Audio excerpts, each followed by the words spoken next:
Il est déjà 7 heures du matin et tu es encore au lit. Lève-toi et prépare-moi le petit déjeuner, m'a humilié ma belle-mère, allant même jusqu'à me gifler devant toute la famille. Mon père est resté silencieux. Mais aujourd'hui, ma belle-mère va découvrir que cette maison m'appartient, et qu'elle n'habite plus ici.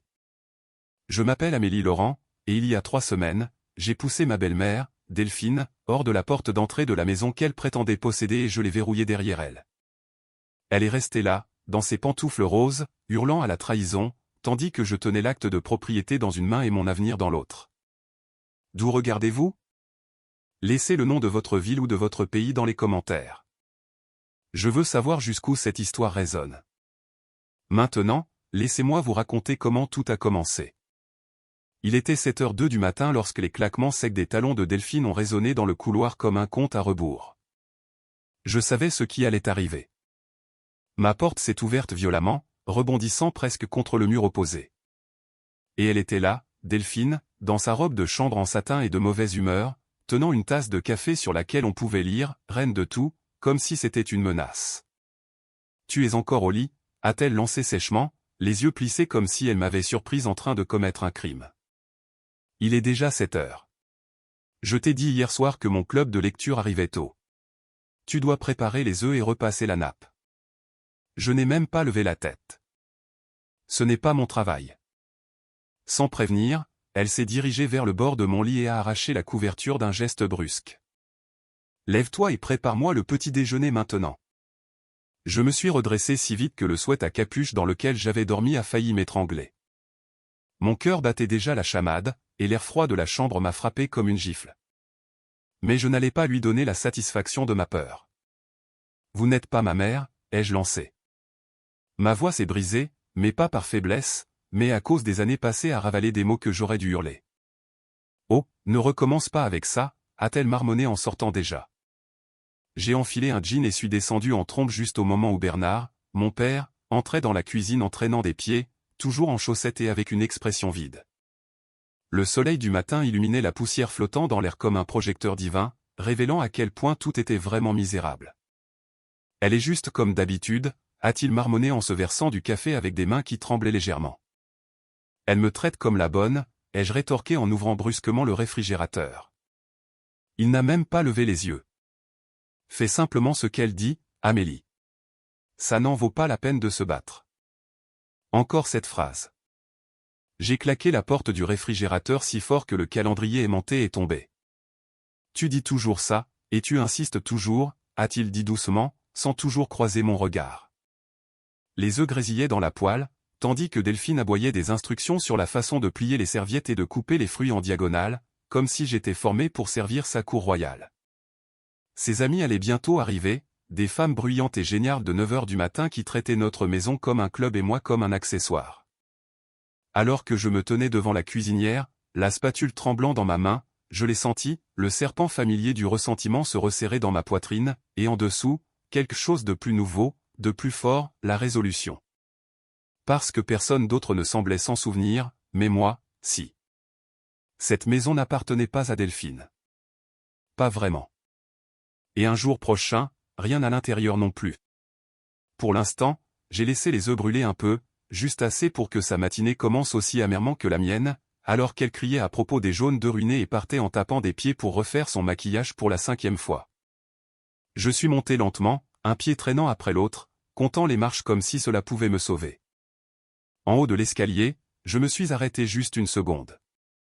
Et puis j'ai claqué la porte de ma chambre si fort que le cadre a tremblé. Qu'elle l'entende. Qu'ils l'entendent tous les deux. Que la maison se souvienne à qui elle appartient vraiment.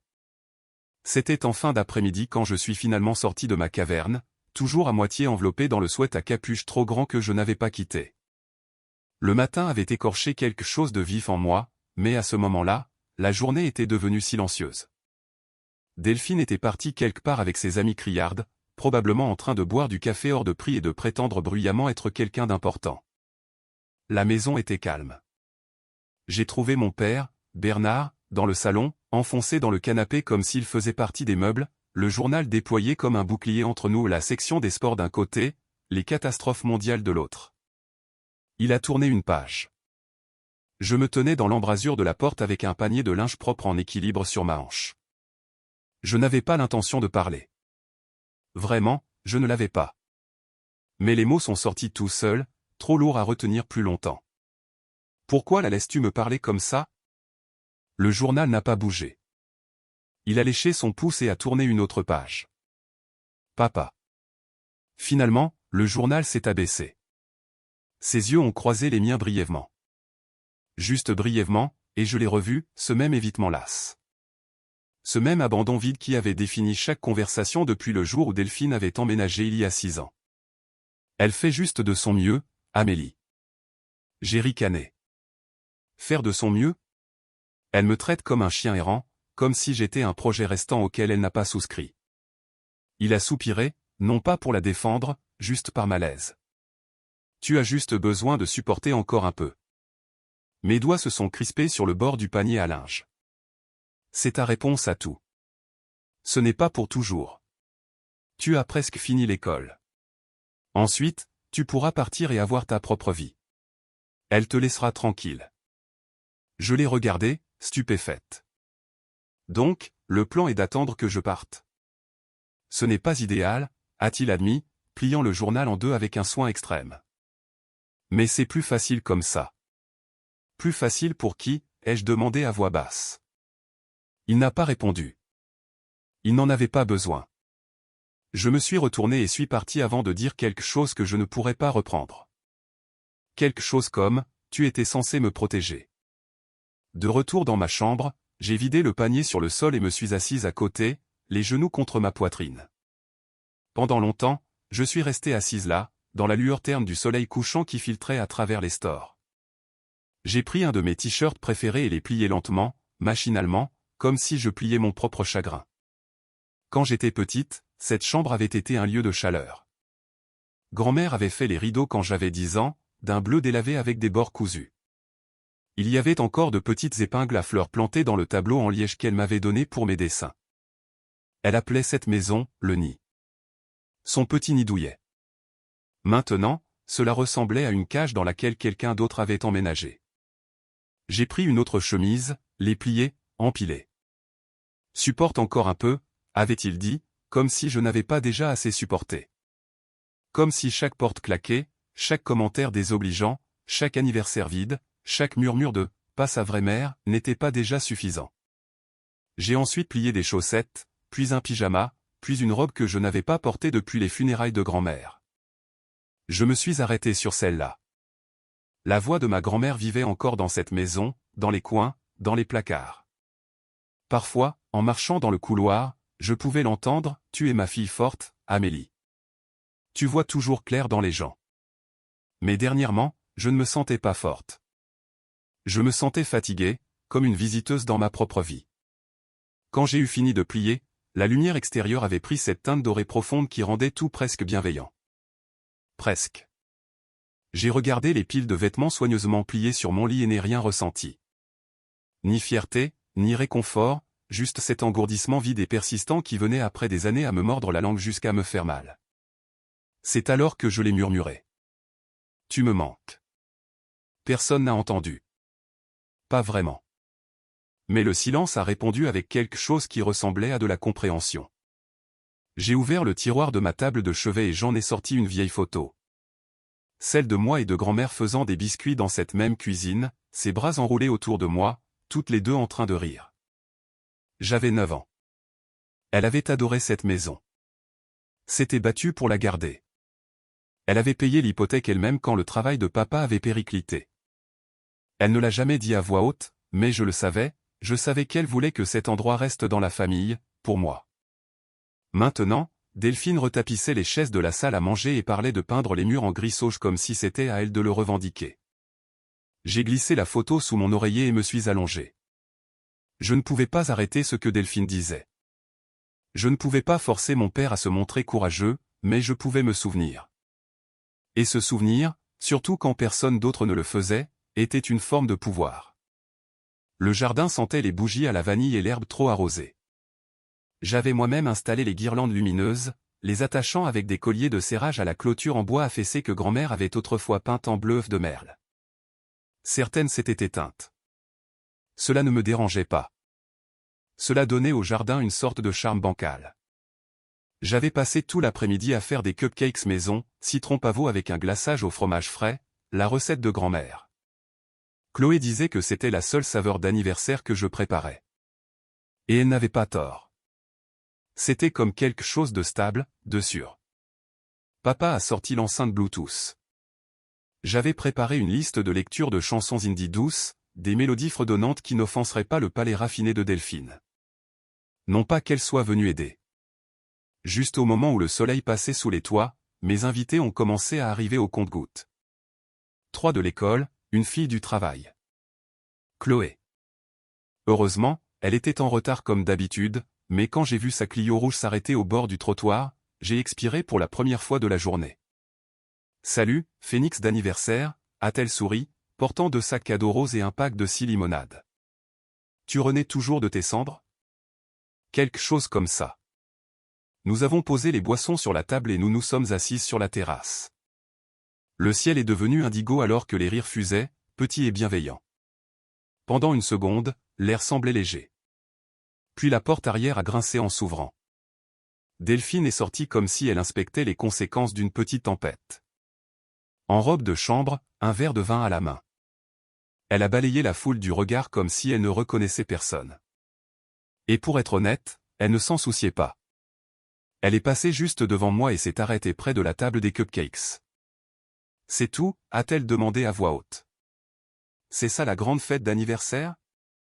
J'ai senti les sourires autour de moi se figer. Une fille a baissé les yeux sur son téléphone.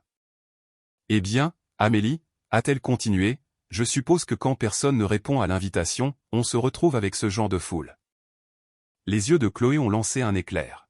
« Nous avons répondu à l'invitation, » a-t-elle dit froidement.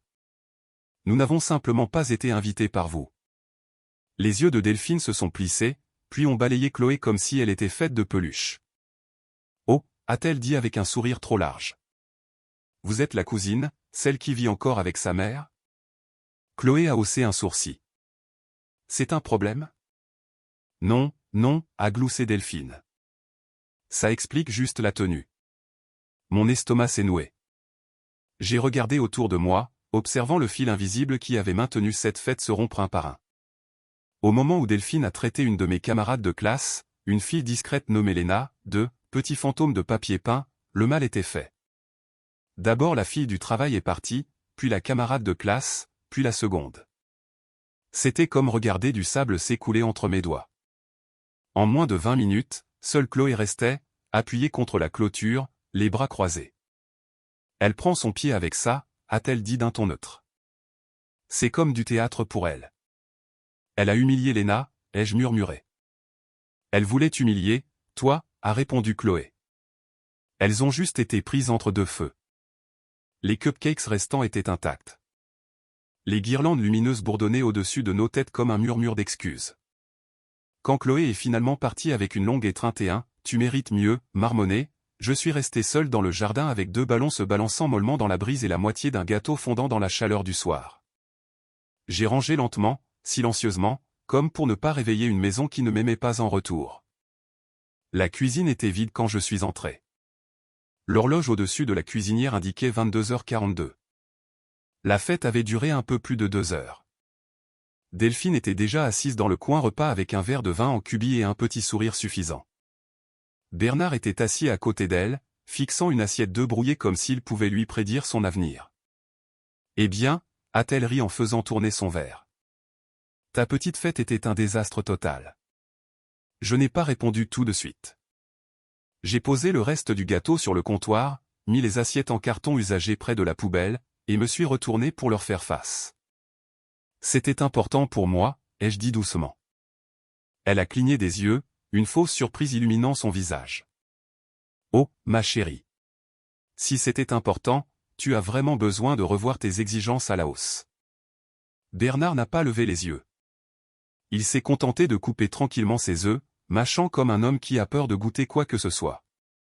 Je les ai regardés tous les deux, elle croquant dans des crackers comme si cette maison lui appartenait, lui se recroquevillant sur lui-même comme si peut-être ce n'était pas le cas. Il y avait des choses que je voulais dire, des choses que je répétais dans ma tête chaque nuit. Mais au lieu de cela, j'ai pris une fourchette et j'ai mangé un morceau de gâteau, là, au comptoir de la cuisine, refusant de lui laisser le dernier mot. Il avait un goût de citron et de sel. Le lendemain du désastre de ma soi-disant fête d'anniversaire, la maison était étrangement calme. Delphine était partie à l'un de ses innombrables déjeuners, et Bernard était dehors en train de tondre la pelouse comme si tailler les bordures pouvait réparer les fissures en dessous. Je ne voulais pas être là. Pas dans la maison, pas dans ce silence. Pas avec l'écho persistant de sa voix dans la cuisine, riant de mon échec comme si c'était une chute comique. Alors je suis parti. Sans destination, sans manteau. Juste mon sweat à capuche, mes baskets, et ce genre de vide qui donnait à ma poitrine l'impression d'être trop grande pour mon corps. J'ai erré dans le quartier comme un fantôme en plein jour. Les érables qui bordaient les trottoirs dégoulinaient d'or et de rouge, le genre d'automne de Normandie que ma grand-mère appelait « un temps à histoire, vif, éclatant et solitaire ». Mes pieds ne me menaient nulle part. Devant la station-service. Devant l'école primaire où j'avais joué au ballon captif jusqu'à avoir des ampoules aux paumes. Devant la boulangerie qui sentait le paradis avant de fermer. Et puis je l'ai entendu. Amélie. Je me suis retourné. Chloé se tenait au coin de la rue, devant le café Fleuri. Un gobelet en carton dans une main, les clés de voiture dans l'autre, les yeux plissés au soleil. Ses cheveux auburn étaient rentrés sous un bonnet, et elle portait une veste en jean couverte de pins en émail de minuscules arcs-en-ciel, des tournesols, un chat faisant un doigt d'honneur. « Ça va ?» a-t-elle demandé en s'approchant de moi. J'ai essayé de sourire, mais ça n'a pas atteint mes yeux. « On dirait que tu sors d'un enterrement », a-t-elle dit gentiment. « Viens, assieds-toi avec moi. » Elle m'a guidé à l'intérieur du café comme si je pouvais m'envoler avec la brise. Nous avons pris une banquette au fond, près de la fenêtre qui donnait sur la ruelle. C'était calme là, un petit cocon de chaleur et d'espresso. Chloé a glissé son café intact vers moi et s'est levée. « Tu aimes le lait d'avoine, n'est-ce pas ?» J'ai hoché la tête. Elle est revenue quelques minutes plus tard avec une deuxième boisson, la mienne cette fois, et s'est glissée sur la banquette en face de moi. J'ai bu une gorgée. C'était brûlant, mais dans le bon sens, comme un réveil. Elle n'a pas insisté, elle est juste restée assise avec moi, tripotant la manche de sa veste jusqu'à ce que je finisse par le dire. Elle m'a humilié devant tout le monde à mon propre anniversaire. Je sais, a murmuré Chloé. Elle s'est moquée des invités, a ri de moi quand ils sont partis, m'a dit que c'était un désastre, comme si je n'avais pas passé toute la journée à essayer de bien faire. Chloé a penché la tête. Tu ne devrais pas avoir à faire autant d'efforts pour que les gens de ta propre maison soient décents. Ce n'est pas ma maison, ai-je dit amèrement. C'est la sienne. Elle m'a regardé comme si je venais de dire que le ciel était vert. Amélie, de quoi tu parles ? J'ai haussé les épaules. C'est elle qui commande, qui redécore tout, qui fait les règles. Papa la laisse faire. Chloé s'est penchée en avant, sa voix a baissé. Amélie, cette maison est à toi. J'ai cligné des yeux. Quoi ? Ses sourcils se sont froncés. Tu es sérieuse ? Tu ne te souviens vraiment pas. Ma poitrine s'est serrée. Me souvenir de quoi ? Elle a regardé autour d'elle et a baissé encore plus la voix. Grand-mère t'a laissé la maison dans son testament. Non, ai-je dit lentement, essayant de faire correspondre le souvenir aux mots. Elle a dit qu'elle resterait dans la famille, que ce serait toujours ma maison, mais c'était juste quelque chose qu'elle disait pour me rassurer. Non, a répété fermement Chloé. Elle l'a mis par écrit. J'étais là quand l'avocat a lu le testament. Je me souviens des mots exacts, la maison au 238 rue du Grand Chêne reviendra uniquement à ma petite-fille, Amélie Laurent, pour être détenue en son nom à ses 18 ans. C'est ce qu'il disait. Mon estomac s'est noué. Ça ne peut pas être vrai. Papa n'a jamais rien dit. Chloé a eu un rire sec. Ben oui, parce que ça ne l'arrange pas de dire quoi que ce soit, surtout maintenant que Delphine a transformé ta vie en son petit royaume. Mais ce n'est pas comme si j'avais vu des documents. Il n'y a pas d'acte de propriété, pas de preuve. As-tu déjà cherché ? A-t-elle demandé doucement. J'ai ouvert la bouche, puis les refermé. La vérité, c'est que non. L'idée que la maison puisse réellement être à moi, légalement à moi, semblait trop grande à concevoir. Mon cœur s'emballait rien que d'y penser. J'ai pressé une main contre ma poitrine comme pour le ralentir. Chloé a tendu la main sur la table et a posé la sienne sur la mienne. Grand-mère n'aurait jamais laissé faire ça, a-t-elle dit. Pas si elle était en vie. Elle savait qui était Delphine. C'est pour ça qu'elle te l'a laissé. Ma voix est sortie en un murmure. J'avais oublié ça. Chloé a hoché la tête lentement. Eh bien, peut-être qu'il est temps de s'en souvenir. Dehors, le vent s'est levé, dispersant les feuilles rouges dans la ruelle comme de minuscules drapeaux dans une révolution. Le ciel était déjà passé au bleu marine lorsque je suis sorti de la maison cette nuit-là. Un bouquet de pivoine fraîche enveloppé dans du papier craft serré dans mes bras comme un secret. Je n'ai pas dit à papa où j'allais. Il était dans le salon, à regarder quelque chose de bruyant et d'inutile à la télévision, la lueur de l'écran vacillant sur ses lunettes. Je doute qu'il aurait remarqué si j'avais dit quoi que ce soit. Quant à Delphine, son rire résonnait dans le couloir alors qu'elle parlait en haut-parleur avec quelqu'un qu'elle appelait « chérie ». Pas mes affaires. Plus maintenant. Le trottoir était froid sous mes baskets, l'air assez vif pour que je remonte la fermeture éclair de mon sweat à capuche jusqu'en haut. L'automne en Normandie ressemblait toujours à un tournant, comme si le monde reprenait son souffle entre la chaleur et le gel. L'odeur de la fumée de cheminée flottait dans l'air alors que je passais devant des maisons familières, leurs fenêtres éclairées d'or, des familles blotties à l'intérieur. Quand j'étais petite, j'imaginais être dans ces maisons, faisant semblant d'appartenir à l'une d'elles, juste pour une minute. Quelque part en sécurité, au chaud, où personne ne me faisait sentir que je devais mériter ma place à table.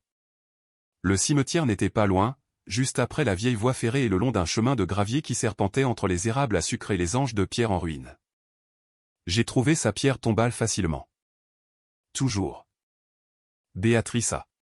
Laurent, mère, grand-mère bien-aimée, jardinière de toutes les bonnes choses. La pierre était simple, tout comme elle.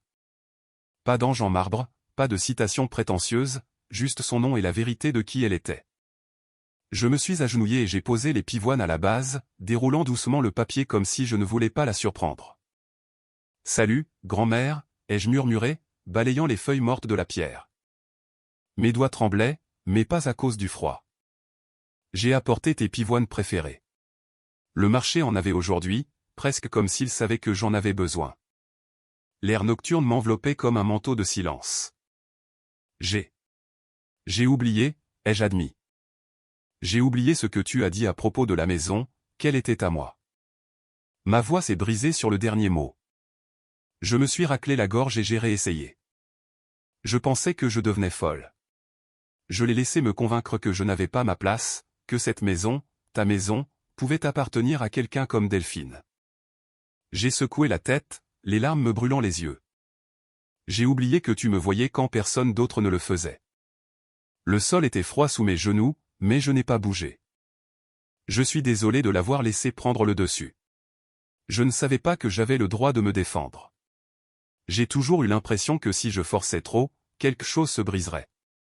Et peut-être que ce sera le cas, mais peut-être que ce n'est pas grave.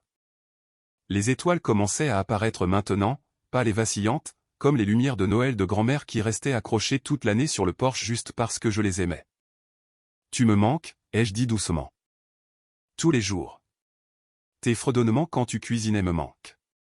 La douceur avec laquelle tu me tressais les cheveux, au point que je m'endormais sur la chaise, me manque. La sécurité de tes bras me manque. Même quand le reste de la maison était un chaos, tu la faisais ressembler à un foyer. J'ai posé ma main à plat sur la pierre fraîche.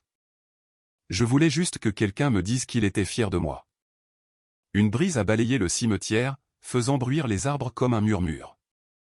Dans ma tête, j'ai de nouveau entendu sa voix. Tu es ma fille forte, Amélie. Tu vois toujours clair dans les gens. Pour la première fois depuis des semaines, peut-être des mois, je n'avais pas l'impression de me noyer. Je ne me sentais pas comme un fardeau, une pensée après coup ou un problème à gérer. Je me sentais moi-même. Amélie Laurent, petite fille de Béatrice, la fille qui savait faire le glaçage au citron parfait, qui se souvenait de toutes les histoires qu'on lui avait racontées, qui s'endormait sur le tapis du salon parce qu'elle se sentait suffisamment en sécurité pour le faire. Cette fille était toujours là, enfouie sous des années de dédain. Mais pas disparue. Pas disparue. J'ai levé le visage vers le ciel. Les étoiles clignotaient au-dessus, dispersées et têtues, refusant de disparaître, tout comme moi. Quand je me suis levé, mes genoux me faisaient mal, mais ma colonne vertébrale ne s'est pas courbée. J'ai laissé les pivoines sur la tombe et j'ai retraversé le cimetière, les feuilles craquant sous mes pieds comme de discrets applaudissements. Ce soir, je me suis souvenu, et demain, je trouverai la preuve. L'horloge de ma table de chevet affichait minuit 21. J'étais allongé sur le dos, les yeux grands ouverts, le cœur encore installé quelque part au cimetière. Ce calme étrange que j'avais ressenti près de la tombe de grand-mère se dissolvait peu à peu, rongé par le chaos qui s'infiltrait sous la porte de ma chambre, des rires, des verres qui tintent, le bruit sourd de quelqu'un qui renverse un meuble sans se soucier de le redresser. Le salon était en effervescence, plein de voix criardes, et le son familier de l'aboiement caractéristique de Delphine qui dominait tout. Une meute de hyènes en talons, alimentée au vin. Elle les avait encore ramenés sans demander. Un groupe de femmes de son cours de yoga, je suppose. Elles portaient toujours des chignons hauts et du gloss à lèvres qui sentaient la liqueur de menthe. Je les avais entendues une fois m'appeler « la fille de la maison ». Même pas belle-fille, juste la fille de la maison. J'ai pressé mes paumes sur mes yeux et je me suis dit de laisser tomber. Juste une nuit bruyante de plus. Je pouvais trouver l'acte de propriété bientôt. Je pouvais agir. Mais un autre cri a percé le mur, suivi d'un chant aigu de « des shots, des shots, des shots ». Quelqu'un a hurlé de rire. Un verre s'est brisé, et quelque chose en moi a basculé. Je me suis assise, j'ai enfilé mon sweat par-dessus mon débardeur et j'ai descendu le couloir en pantalon de pyjama et en chaussettes, le cœur battant à tout rompre comme si j'étais sur le point de faire quelque chose de rebelle et de fou au lieu de demander un respect élémentaire dans ma propre maison. La maison empestait le vin blanc et le fromage brûlé. La télévision diffusait des clips vidéo à plein volume tandis que la bande de Delphine se prélassait dans le salon comme si l'endroit leur appartenait, l'une sur la table basse, une autre enroulée dans la vieille couverture en polaire de mon père avec ses pieds nus sur le mur. Je suis resté là un instant de trop, inaperçu, invisible à nouveau. Puis je me suis raclé la gorge. Excusez-moi.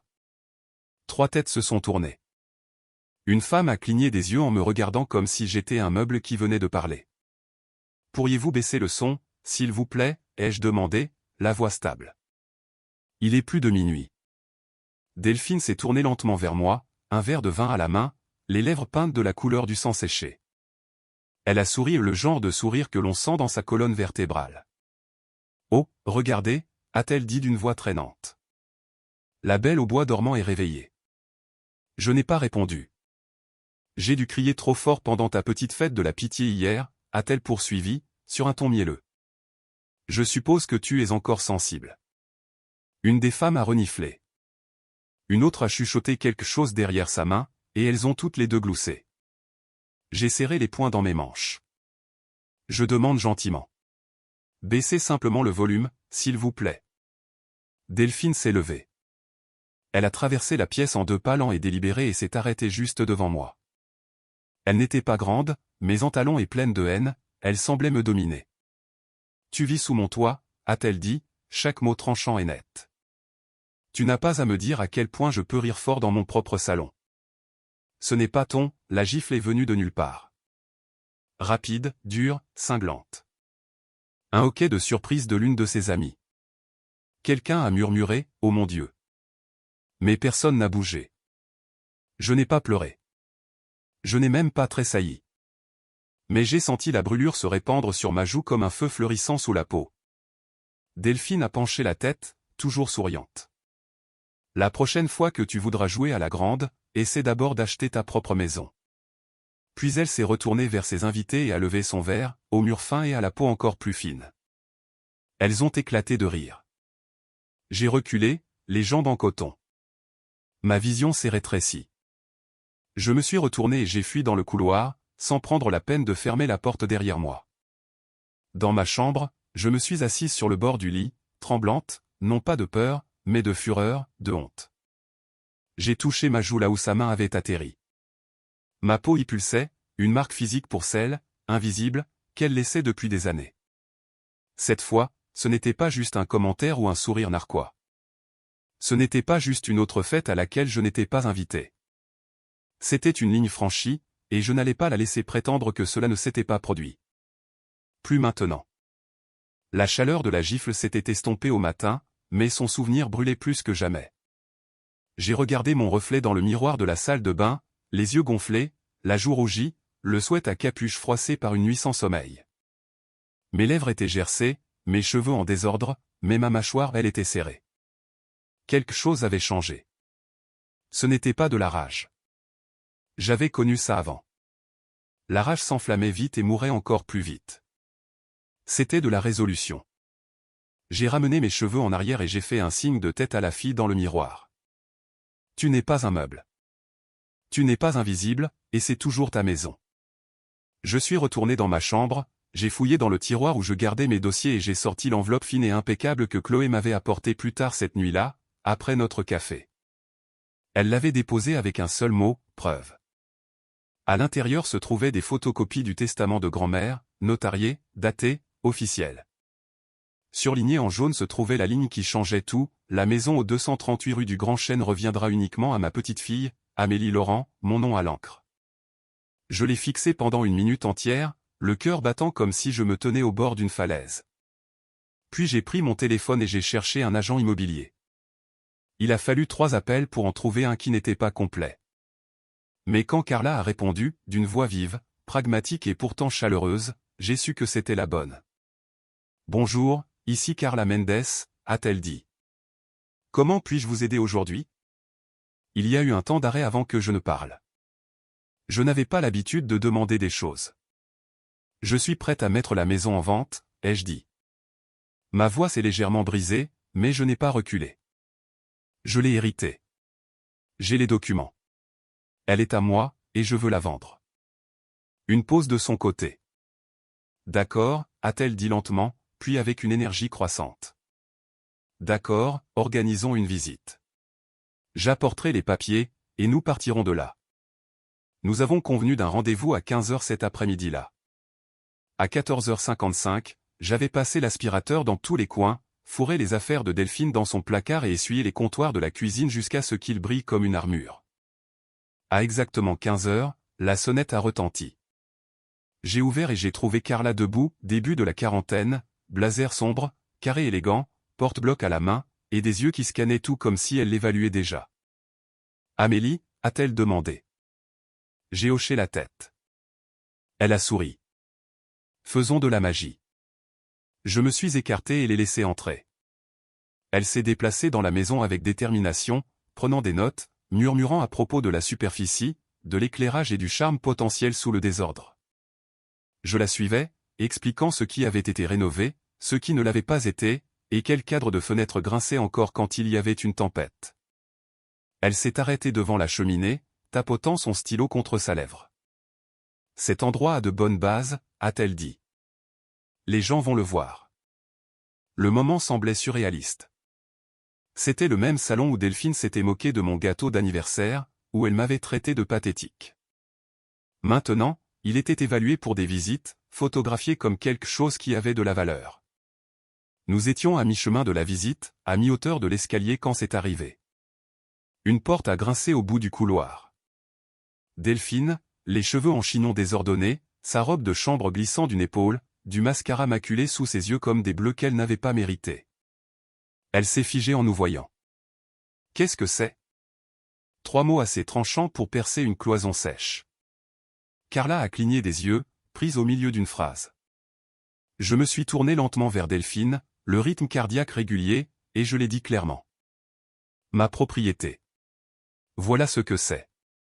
Delphine s'est avancée, le visage tordu.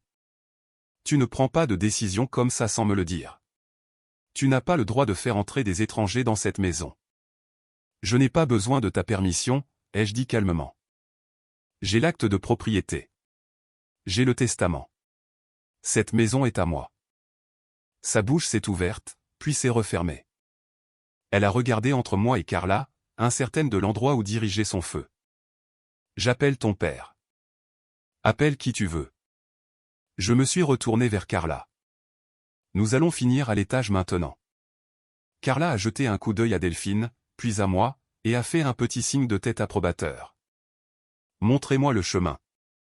Nous sommes passés devant Delphine comme si elle était un meuble. Et pour une fois, c'est elle qui est restée figée, stupéfaite, alors que la maison continuait sans elle. La maison était de nouveau silencieuse. Trop silencieuse. Après le départ de Carla, je suis resté dans ma chambre, m'attendant à moitié à ce que Delphine fasse irruption avec une menace dramatique ou un flot d'insultes alimenté au vin.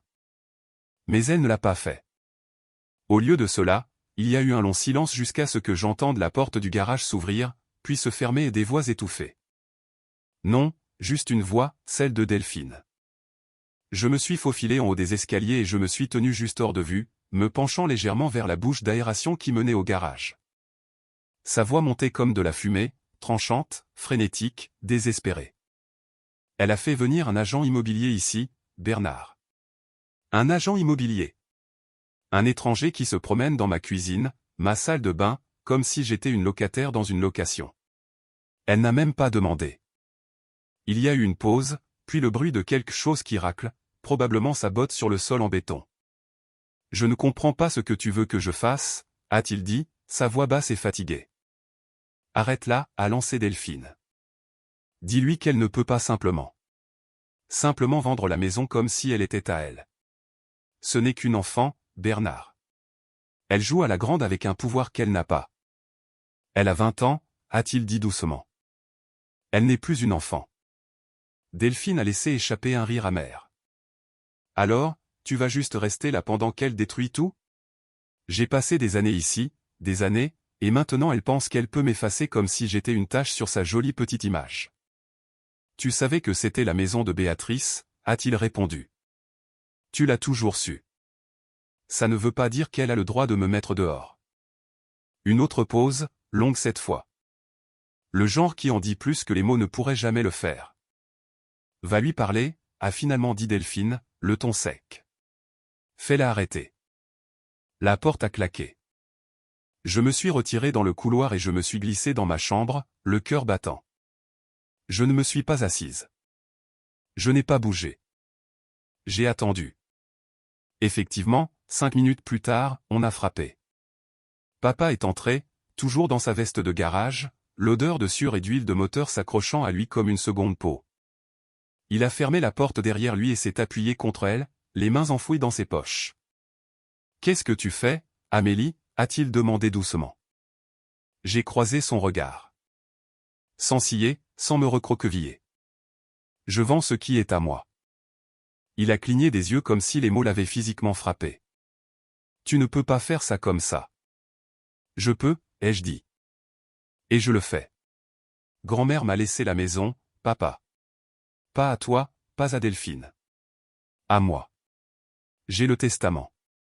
Carla a déjà commencé les démarches. Il s'est frotté la mâchoire, ses yeux balayant le sol comme si les réponses étaient cachées dans le tapis.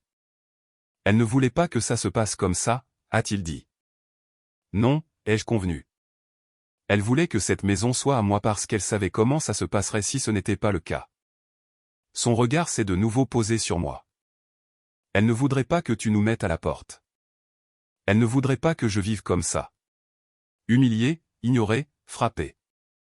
Ce mot est resté en suspens dans l'air comme une pierre jetée dans l'eau. Frappé. Il avait l'air accablé. Elle t'a frappé ? Je n'ai rien dit. Il m'a regardé longtemps, puis a sorti son téléphone et s'est dirigé vers la fenêtre. Je dois appeler Gérard, a-t-il dit, l'avocat de ta grand-mère. Je l'ai regardé composer avec des doigts tremblants, porter le téléphone à son oreille et dire doucement, « Salut, Gérard, c'est Bernard. J'ai besoin de te demander quelque chose à propos du testament de Béatrice. » Il y a eu un silence de mon côté, juste le son de sa respiration, saccadée, sa main tremblant légèrement. Puis finalement, il a prononcé les mots. « Tu es sûr ? Aucun doute ? » Une pause plus longue. « D'accord, merci. » Il a raccroché, s'est tourné vers moi, son visage semblait vide. « Amélie, c'est vrai ?» a-t-il murmuré. « Tout est à toi. » Nous sommes restés là en silence, le poids de cette révélation s'installant entre nous comme de la neige fraîche. Aucun de nous n'a bougé. Aucun de nous n'a parlé. Pour une fois, il ne m'a pas dit de supporter. Le lendemain matin, la lumière du soleil inondait la cuisine comme si elle avait oublié quel genre de maison elle éclairait. Je me tenais au comptoir, coupant des fraises avec un calme délibéré, l'odeur douce et acidulée dans le silence. L'acte de propriété reposait, soigneusement plié, dans ma poche, bien que je n'en ai plus besoin. J'en avais mémorisé chaque ligne. Derrière moi, des pas cliquetaient doucement sur le parquet. Je ne me suis pas retourné. Amélie, a roucoulé la voix de Delphine, mielleuse, comme si elle avait été trempée dans le miel et la culpabilité. J'ai continué à couper. Elle s'est approchée, lentement, presque prudemment. Sa robe de chambre était nouée plus serrée que d'habitude, son rouge à lèvres à peine visible une performance de vulnérabilité. « Ma chérie », a-t-elle répété, posant une main légère sur le dossier de la chaise. Je pense que nous savons toutes les deux que ça a été un peu trop loin. Je veux dire, mettre la maison en vente, ce n'est pas nécessaire. J'ai posé le couteau et me suis tourné vers elle, calme, sans ciller. J'ai une visite dans 2 heures, ai-je dit. S'il te plaît, débarrasse le désordre. Sa bouche a tressailli, mais elle n'a pas craqué. Pas encore. Tu sais, nous avons une eau différente, a-t-elle essayé de nouveau, la voix plus douce maintenant, comme si j'étais un chat effrayé qu'elle essayait de ramener. Mais je t'ai toujours traité comme ma propre fille. Je l'ai regardé un instant, puis j'ai simplement dit, non, tu ne l'as pas fait. Ses lèvres se sont entr'ouvertes comme si elle allait protester, mais le silence entre nous était trop épais pour être brisé. Je suis passé devant elle et me suis dirigé vers le placard du couloir, sortant l'aspirateur. J'aimerais que les sols soient propres avant l'arrivée des acheteurs, ai-je dit par-dessus mon épaule. Ils seront là à 11 heures.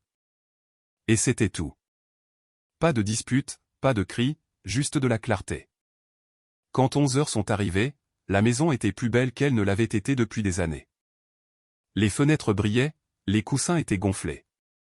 Les cupcakes au citron qui refroidissaient sur le comptoir remplissaient la pièce d'un sentiment d'accueil que je n'avais pas ressenti depuis que grand-mère était en vie. Carla est arrivée la première, porte-bloc à la main et blazer aussi impeccable que jamais. C'est fantastique, a-t-elle dit en inspectant le salon. Tu es prête? J'ai hoché la tête une fois. Plus que prête. Le premier couple est arrivé 10 minutes plus tard, un jeune couple attendant un bébé, plein de questions et de curiosité. Je leur ai fait visiter la maison avec une confiance tranquille, en leur montrant les parquets d'origine et la façon dont la lumière du soleil entrait juste comme il faut l'après-midi. Delphine était assise dans le coin, enroulée dans un plaid comme une figurante de film triste, épongeant de fausses larmes avec un mouchoir et reniflant doucement toutes les quelques minutes. Ses yeux me suivaient comme un fantôme dans un roman gothique, attendant que quelqu'un lui demande pourquoi elle avait l'air si tragique. Personne ne l'a fait. La deuxième visiteuse, une femme d'une 50aine d'années avec des échantillons de peinture glissés dans son sac à main, a à peine jeté un coup d'œil dans la direction de Delphine. Elle a posé des questions sur les impôts fonciers, l'âge du toit et le nombre de propriétaires que la maison avait eu. Un seul, ai-je dit. Ma grand-mère, puis moi. Delphine a émis un léger bruit d'étouffement, mais Carla est intervenue en douceur. Et Amélie a tous les documents de propriété prêts à être consultés. Nous avons traversé les chambres, le couloir, le jardin. Chaque pièce me semblait de plus en plus mienne à chaque minute qui passait. À la fin de la deuxième visite, je pouvais le sentir, la maison faisait peau neuve. Chaque pas que je faisais effaçait les années que j'avais passées à plier le linge en silence et à ravaler des mots qui me meurtrissaient en descendant. Quand la porte s'est finalement refermée derrière le dernier acheteur, je suis resté dans le vestibule avec Carla, l'odeur des cupcakes persistant comme un souvenir qui avait choisi de rester. Tu as géré ça comme une pro, a-t-elle dit. J'ai souri, un petit sourire mais sincère. J'attends depuis longtemps d'être entendu. Le coucher de soleil illuminait le ciel comme un feu derrière les arbres, projetant de longues lignes dorées sur le plancher du couloir. C'était cette heure de la journée où tout semble presque trop beau, comme le calme juste avant une tempête qui s'est attendue. Je me tenais près de la porte d'entrée, parcourant les notes de Carla sur les visites. Les deux acheteurs avaient semblé sérieux. L'une ou l'autre offre pourrait tout changer. J'aurais dû être nerveuse. Je ne l'étais pas. Je me sentais sereine. Le bruit de pas lourd est venu de derrière Bernard, se déplaçant avec détermination pour une fois dans sa vie. Je me suis retourné pour le voir debout, dans ses bottes usées et sa veste de travail, les mains serrées comme s'il avait pris une décision et avait une peur bleue de la formuler. Il a regardé de moi à la salle à manger. Delphine se tenait à table, faisant tourner du vin dans un verre qu'elle n'avait pas demandé à ouvrir, parlant fort au téléphone de la difficulté de vivre avec des gens qui manquent de gratitude. Comme par un signal, elle a raccroché et s'est tournée vers nous avec ce sourire narquois qu'elle portait comme une peinture de guerre. « Eh bien, le cirque est calme maintenant », a-t-elle dit. « D'autres étrangers vont passer aujourd'hui, ou peut-on traverser le salon sans public ?» Sa voix était tranchante mais lasse, comme si elle faisait encore semblant d'avoir le contrôle. Bernard a inspiré profondément, puis a expiré. Et puis l'impossible.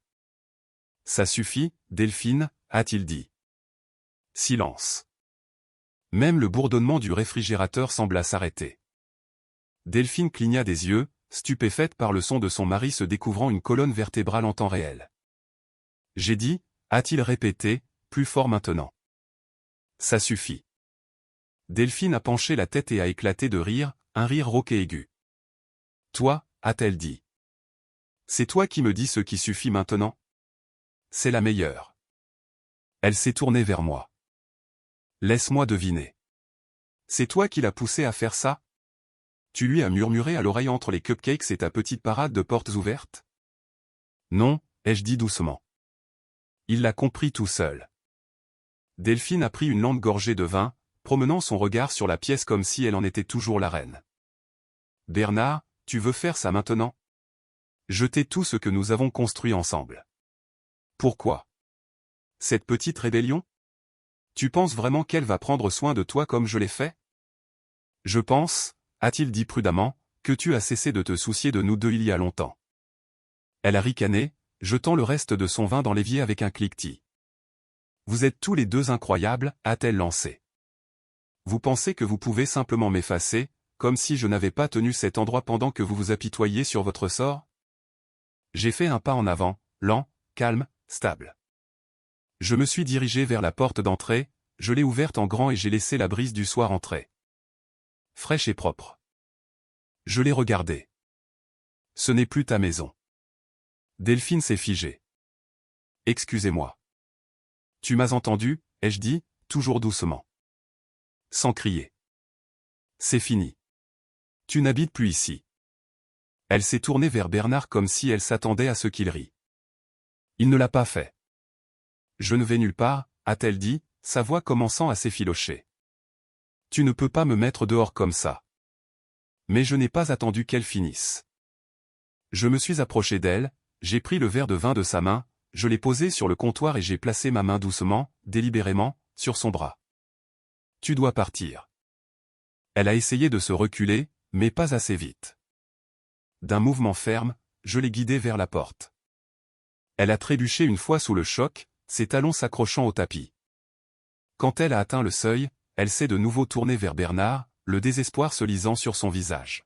« Tu la laisses vraiment faire ça ?» Il n'a pas répondu. Et ce silence, ce fut le coup de grâce. Je me suis avancé et j'ai poussé la porte pour la fermer. Pas claquer, juste fermer, proprement, définitivement. À travers la vitre, je l'ai regardée se tenir sur le porche, stupéfaite, sa robe de chambre flottant dans la brise comme si elle ne savait pas comment elle était arrivée là. Je ne me suis pas détourné avant qu'elle ne le fasse. Quand j'ai verrouillé la porte d'une main ferme, mon père n'avait toujours pas bougé. Mais il me regardait. Me regardait vraiment. Et je pense que pour la première fois depuis la mort de grand-mère, il a enfin vu qui j'étais. Pas la fille de la maison, pas le problème, la propriétaire. La lumière du porche bourdonnait doucement au-dessus de nos têtes, projetant une lueur pâle sur les marches de l'entrée alors que Delphine se retournait. Son visage s'est tordu de fureur. « Espèce de petite garce ingrate », a-t-elle crié, la voix brisée. Cette maison n'était rien avant mon arrivée. Tu penses que tu as le contrôle maintenant ? Tu ne sais pas la première chose sur ce qu'il faut pour tenir une maison. Elle a frappé à la porte une fois, 2 fois. La vitre a tremblé, mais je n'ai pas bronché. Derrière moi, Bernard se tenait immobile dans le couloir, regardant.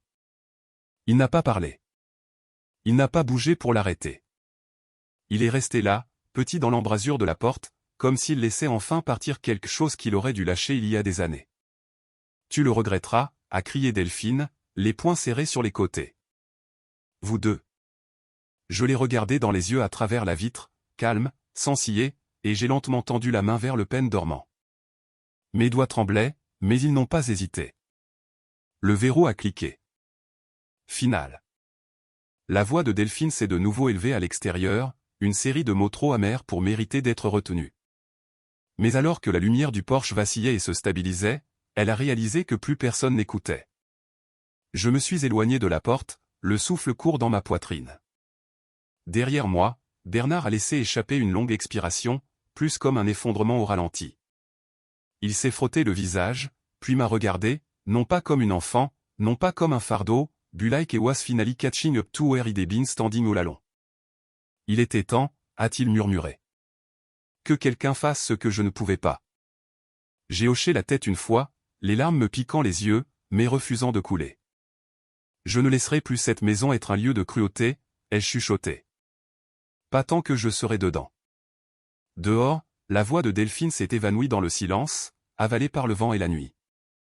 À l'intérieur, la maison respirait. Pour la première fois depuis des mois, elle était calme. Pas le genre de silence qui pèse comme la honte, mais le genre qui vous laisse expirer. Des heures paisibles et sûres. On a frappé juste après 9 heures le lendemain matin. Un petit coup faible et poli, pas les courageurs de la nuit précédente. Je ne me suis pas précipité pour répondre. J'étais dans la cuisine, pieds nus, en train de faire des crêpes pour la première fois depuis des mois sans avoir l'impression de devoir me dépêcher ou de justifier mon existence. Le silence n'était plus creux. Il était à moi. Un autre coup doux. J'ai laissé la deuxième crêpe cuire complètement avant d'éteindre le feu et de marcher lentement vers la porte d'entrée. Quand j'ai ouvert, elle était là, Delphine, les cheveux brossés, les lèvres nues, les vêtements froissés comme si elle n'avait pas dormi. Dans ses mains, un petit sac fourre-tout à fleurs et sa couverture préférée. Elle ne ressemblait pas à elle-même. Elle ressemblait à quelqu'un qui essaie de devenir rapidement quelqu'un d'autre. Je ne suis pas là pour me battre, a-t-elle dit. J'ai appuyé une épaule contre le cadre de la porte, sans rien dire. J'ai juste ravalé ma salive. Je ne pensais pas que tu le ferais vraiment. J'ai remarqué. Ses lèvres se sont pincées. Amélie, je sais que j'ai dit des choses, fait des choses qui n'étaient pas gentilles. J'ai penché la tête. Pas gentille. C'était sa version des excuses. Elle a serré plus fort la sangle de son sac. Mais j'ai aussi fait des erreurs, et j'essaie de mieux les assumer. Je n'ai pas parlé. J'ai laissé le poids du silence s'étirer jusqu'à ce qu'elle le comble. Je partirai, a-t-elle dit. Je le ferai. J'ai juste besoin de quelques jours pour savoir où aller. Je ne te dérangerai pas. Je resterai au sous-sol ou dans le garage si nécessaire. Tu ne me remarqueras même pas. Il fut un temps, pas si lointain, où j'aurais dit oui. Où ma réponse automatique aurait été de faire de la place pour le confort des autres au détriment du mien. Mais pas maintenant, pas après tout ça. Tu ne restes pas, ai-je dit doucement. Mais je ne vends plus non plus. Cela l'a fait cligner des yeux. Tu ne vends plus? J'ai secoué la tête. Cette maison n'est pas seulement faite de briques et de fenêtres. Ce sont des racines. C'est un souvenir. C'est ce que ma grand-mère a construit pour que j'aie toujours un endroit où je n'aurais pas à mériter l'amour pour mériter la paix. Elle m'a regardé comme si elle ne comprenait pas la langue que je parlais. J'ai décidé de la garder, ai-je dit. Mais je la garde pour moi. Une brise a traversé le porche, soulevant ses cheveux et emportant avec elle le faible parfum de lavande des pivoines que j'avais mises dans un vase près de la fenêtre. Delphine a hoché la tête une fois, lentement et avec incertitude. Puis elle a reculé. J'aurais sorti mes affaires d'ici ce soir. Je n'ai pas souri. Je n'ai pas jubilé. J'ai juste dit, prends soin de toi, et j'ai fermé la porte, non pas avec force, mais avec finalité. Je suis resté dans le couloir un long moment après, les mains toujours sur la poignée de la porte, le cœur stable. Puis je me suis retourné et je suis retourné vers la cuisine où l'odeur des crêpes persistait, et la lumière du soleil à travers les rideaux ressemblait à de l'espoir. Les choses allaient être différentes maintenant parce que je l'avais décidé. La cuisine sent le zeste de citron et la vanille chaude, le parfum signature de grand-mère, ressuscité par mes propres mains. Cela fait 3 mois que Delphine est partie. 3 mois calmes et constants qui me donnent l'impression d'avoir recousu ma vie, un lever de soleil à la fois. Les murs ne sont plus beiges et froids. Je les ai peints d'un bleu doux, comme l'intérieur d'un œuf de merle. Chloé a aidé, bien sûr. Elle a apporté des croissants et une liste de lecture, et nous avons ri jusqu'à ce que les rouleaux nous glissent des mains. C'est le premier jour où j'ai senti que la maison m'appartenait, non seulement sur le papier, mais aussi en esprit. Le salon est rempli de chaises dépareillées et de tasses colorées. J'ai maintenant commencé une petite boulangerie maison. Rien de sophistiqué, juste des cupcakes, des biscuits et de la chaleur. Les voisins passent pour des commandes et restent pour des histoires. Les enfants s'assoient sur la balançoire du porche, et parfois j'entends même de nouveau de la musique. Mes règles sont simples, la gentillesse d'abord, on enlève ses chaussures, et personne n'élève la voix sauf si c'est de joie. Même papa passe parfois. Il ne dit pas grand-chose, mais il reste plus longtemps à chaque fois. Il m'a apporté un nouveau robot pâtissier la semaine dernière. Il n'a pas dit pourquoi, il n'en avait pas besoin. Une fois par mois, je vais au cimetière avec un bouquet de pivoines fraîches. Je m'agenouille près de la pierre de grand-mère et je lui raconte ce que j'ai construit. Je lui dis que le four est capricieux, que le glaçage au citron me donne encore du fil à retordre, et que je ne laisse plus personne me couper la parole. Je pensais que le silence était une force. Maintenant, je sais que ce sont les limites qui maintiennent la paix. Et enfin, je suis chez moi.